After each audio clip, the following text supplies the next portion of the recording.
Hi dear students, welcome back to one more session of genetics. Today we're going to talk about multiple alleles.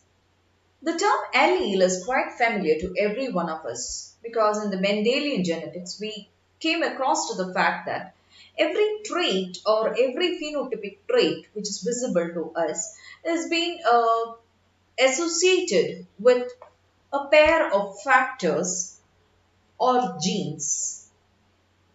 And the term allele mainly responds to the form of this particular gene or the factor which is responsible for a phenotypic trait. And usually we expect that these alleles, though they are the different forms of a particular gene, and they mainly are being found on the same location on the homologous chromosomes. As we look into Mendelian genetics, we can see that there are alleles for various phenotypic traits. Now, if you go to consider the flower color, you can have an allele for the gene responsible for the purple color and one for the white appearance, one for the pea shape to be round and one to be wrinkled. Like that, for every gene which codes for a particular phenotypic trait, according to Mendelian genetics, we conclude that there are two forms of that particular gene which will be responsible for two different types of that particular phenotypic trait. Now, if you go into the types of alleles, we can see that if the same type of allele is being present on homologous chromosomes, we consider that they are considered to be as homozygous. And if two different alleles of a particular gene is being present on the homologous chromosome of an organism, we consider it to be as heterozygous. And if there is only one allele for a particular gene, we call it as a hemizygous allele. Mainly now example of X and Y which we have here. I guess you know what is the meaning of having two pairs of chromosomes, because we all know that we are having a diploid chromosome number, and for now in the case of humans we have 46 chromosomes, and it is in such a way that we have two copies of each chromosome. One is from the maternal and one is from the paternal. That's what we have come across. So, if the two and the chromosomes which code for the what for this the homologous chromosomes are the ones which are of the same. Now, 2 and 2, we have one for from the father and one from the mother. The maternal and the paternal second chromosomes are being found considered to be homologous to each other. At the same way, the maternal and paternal third chromosomes are homologous chromosomes. Like that, we have what 23 pairs of homologous chromosomes when we go to consider every individual. Of course, exemption is there in which you have the 6 chromosomes, that is different. But if you go to consider the each and every chromosome other than the 6 chromosomes, the autosomal chromosomes, we can see that they are having a homologous chromosome.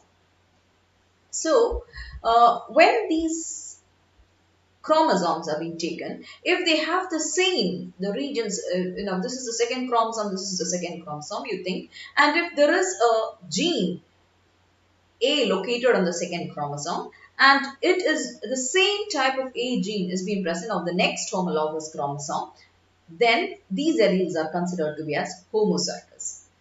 But in the case that the gene, I'm taking another gene, okay, not the A gene, I'm taking another gene. You're taking a B gene, and if an other alternative form of it, that is a small b, if it is coding for, now for example, if it is coding for eye color, and the eye color gene is having a capital B, a dominant B is being present in one homologous chromosome, that is which has been derived from one parent, and if a small b is being present in the next chromosome of the individual which is being derived from the next parent, then what happens? They are being considered to be heterozygous. So the concept of allele is quite clear. It mainly refers to us the occurrence of it mainly refers to the occurrence of the different forms of a particular gene which will code for a particular trait. And they are being located at the same loci in homologous chromosomes. It doesn't, I think that's clear to you. Now let's go into the next term, what is referred to as a multiple allele. Now, when a particular gene has more than three or more alternate forms for a particular gene on a particular chromosome loci or homologous chromosome, and if they code for the same trait, they are referred to as multiple alleles. In the previous case, in the Mendelian genetics, we were mentioning that a gene or a trait is being associated with a factor which is having two alternative forms. But if a particular trait is coded by a particular gene which is having what? More than three or more alternative forms, then it is referred to as multiple allele. Now the multiple alleles, they have some characteristics. The characteristics which we observe is that they always occupy the same locus in the homologous chromosome. That is, of course, the same as in the case of normal alleles which we consider. And since they occupy the same locus in the homologous chromosome, usually they do not exhibit crossing over among themselves. You know what is the crossing? The process of crossing over. Process of crossing over involves the exchange of genetic material between the different homologous chromosomes.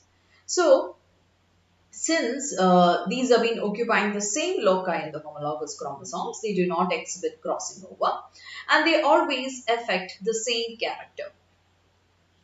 That is, if they are coding for eye color, they will code for eye color alone, not for another character. And among the alleles produced, the wild type is always considered to be dominant and the mutal allele may be dominant, codominant, or it may produce an intermediate expression between the wild type and the normal. And you can see that in the case of multiple alleles, mostly the formation of a new trait or a new allele is mainly being formed by as a result of a mutation. And when two mutant alleles are being crossed, the phenotype is another mutant character and not the wild type. So these are the general characteristics of a multiple allele. Now, you keep in mind the basic concept that when a particular gene has more than three or more alternate forms for a particular trait, and when it is being located on the same locus of a homologous chromosome, and if they always same for the same code for the same character, and if they do not have crossing over within each other, then we refer them to be as a what? A multiple allele. Now they can have in fact the one which is not being mutated or the first allele or the wild type one is mainly considered to be as dominant and the other multiple alleles might be either they might be recessive or they can be co-dominant with it or they might even have an intermediate expression level between the wild type and the normal one. Now let's go into the examples of it so that it's quite clear to you. The first example which I would like to explain here is the eye color of Drosophila melanogaster. And T.H. Morgan was the one who discovered this phenomena of multiple allelism in 1900s. And we can find that the eye color of Drosophila melanogaster is being found to be varied.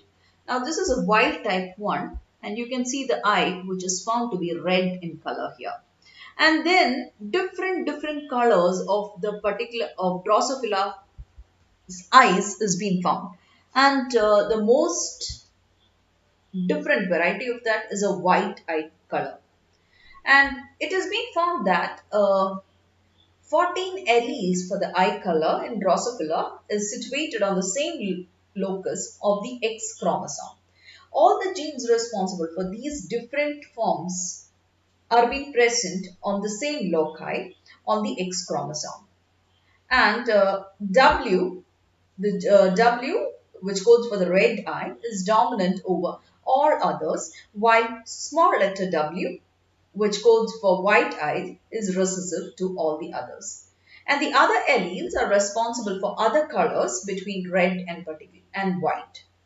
And you can see that some of these alleles arise from mutants from the capital letter W, while the others are mutations from other alleles, which in turn arose from the capital letter W. So that is, from the wild type one, some get mutated and they will form different alleles and different color patterns or phenotypic traits. Yeah, alleles also, that's also true.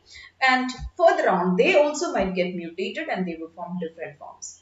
Now, coming to the color notation of the eye colors, different people have different notations. In different books, you come across different notations for the eye colors, but the most predominant is the red colored one and the white colored one, and you can see vermilion type which has been present. Though some explain it as to be purple. Purple is then brown eyes will be there, scarlet colored. Like that, we have different types of the Drosophila melanogaster eye color. Now, another example which we have is the coat color or the coat of fur coat of rabbits. If you go to look into the rabbits, you can see that there are 4 different varieties of rabbits. There are rabbits which are having a white type brown fur, and it is coded by, it is having a genotype of CC, capital letter C, and the allele of it is referred to as capital letter C. And if you have another variety called the Chinchilla type, where, what does it mean? It is a black tipped, it's usually considered to be blackish type, and tipped white fur. At some points, there are white fur also. That is a Chinchilla type, and the genotype is C, and to the superscript you have CCH. So CCH, that is the genotype of the Chinchilla type variety. And then you have the Himalayan type, which is having white fur more predominant, with black paws, nose, ears and the tail. So in the extremities, you can find in the Himalayan varieties black type of fur. So it's somewhat the reverse of this. Okay, here it is the black which has been found to be predominant and less amount of white fur. But in the case of the Himalayan variety, you have more of white fur and only the black fur has been found towards the paws, nose, ears as well as the tail.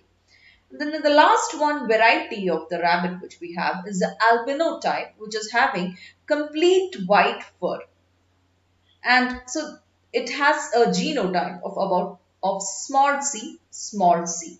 So the fur coat of the rabbit is being coded by that particular gene, is having different alleles or different forms of the gene which codes for the fur coat of rabbit is being present, and these are the genotypes could be capital letter C, or it can be CCH, or CH for the Himalayan variety, or small letter C for the albino type. Now let's see what is the ratios or what is the order of dominance of all these genes. Now if you are having a fur color brown, it could be, it surely should contain a capital letter C, because capital letter C is the one which, that the presence of that particular allele is the one which contributes to the brown fur color to the rabbit. And it is dominant over all the other varieties of the alleles.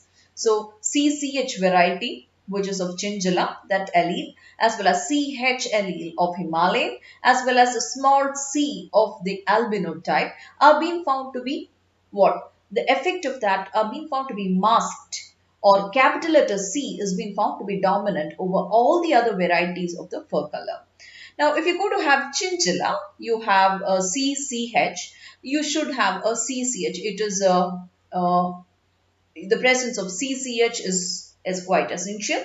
CCH and CCH, that is one genotype which is possible, or CCH CH as well as CCH small letter c.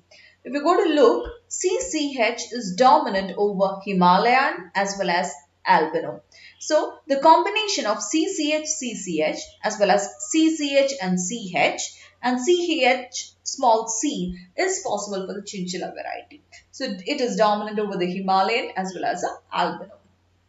And in the case of the Himalayan variety, you have CH, okay, that is a homozygous version of the chinchilla variety. And you can have CH and small letter c, which is a heterozygous variety containing the CH allele as well as the small letter c allele of albino. The Himalayan variety is dominant over the albino. And last you have the albino variety of the rabbit, which is having small letter c and small letter c, and it is recessive to all the other forms of rabbits. So I guess the two examples of multiple alleles are quite clear to you. We will be continuing with yet more examples of multiple alleles in the coming sessions. Thank you for now.